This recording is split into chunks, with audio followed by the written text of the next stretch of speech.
Hollow Knight Silksong'daki en iyi 5 OST. 5 numara Awakening.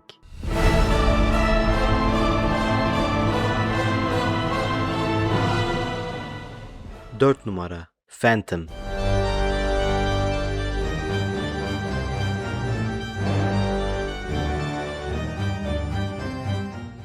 3 numara Widow.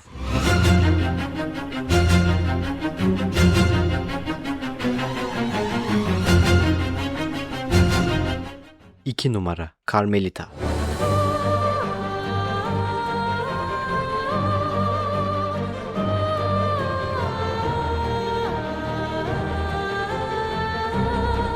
1 numara Lace.